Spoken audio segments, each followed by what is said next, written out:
T'es sur eux. Si ces gens sont comme ça, c'est le résultat de la crise des opioïdes. Ça vous le savez. 80 000 morts par an aux États-Unis, 700 000 morts en tout. Mais est-ce que vous saviez qu'une famille est derrière tout ça? Reconnus responsables récemment de cette crise à 700 000 morts, on le répète, ils ont été condamnés à payer une amende. C'est tout. Pas de prison. Je vous présente la famille Sackler.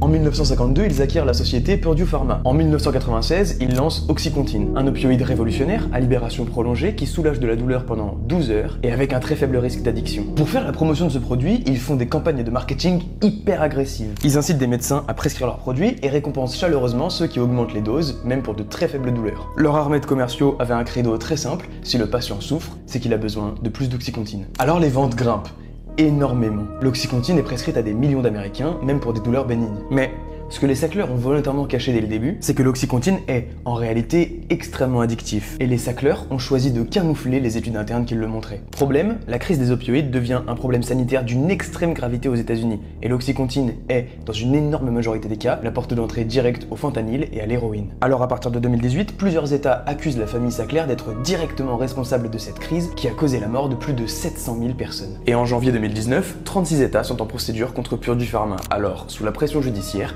la famille déclare l'entreprise en faillite, ce qui leur permet de suspendre toutes les procédures en cours, et ce, bien évidemment, juste après qu'ils aient réussi à siphonner 11 milliards de dollars des comptes de l'entreprise. Mais il faut bien qu'ils payent pour leurs crimes. Eh bien oui, évidemment, et justement, en début d'année 2025, la famille est condamnée à verser 7,4 milliards de dollars aux 15 États principaux touchés par la crise des opioïdes, et elle doit se retirer définitivement du contrôle de l'entreprise. Toutefois, malgré les centaines de milliers de morts, les familles détruites et les vies brisées, aucun de ses membres n'a écopé d'aucune prison ferme, et la famille est restée multimilliardaire. Je vous laisserai le soin d'écrire la morale de cette histoire en commentaire.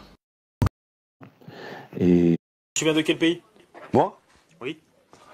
Je sais pas. Ah, tu viens du Maghreb? Non, non, non. Maroc? Non. Algérie? Quoi? Algérie? Algérie? Attends. Algérie. Oh non, non. La Tunisie alors? Non, non, non. Faut nous aider. Faut que tu nous aides là. Mais tu viens d'où? C'est pas.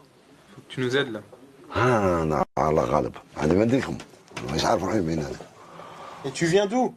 Je sais pas. Oh. Tu me croyais, tu ne me croyais pas. Je sais pas, moi, c'est pas. Ma غالب, c'est pas. On est gentil avec toi. Oui. Faut que tu nous dises la vérité. D'accord? Écoute, monsieur l'agent. Moi, je suis un Suédois. Un Suédois? Oui. On dirait pas, hein. Franchement, on dirait pas. Et tu t'appelles comment, Suédois? إكرا بن عمر. Comment?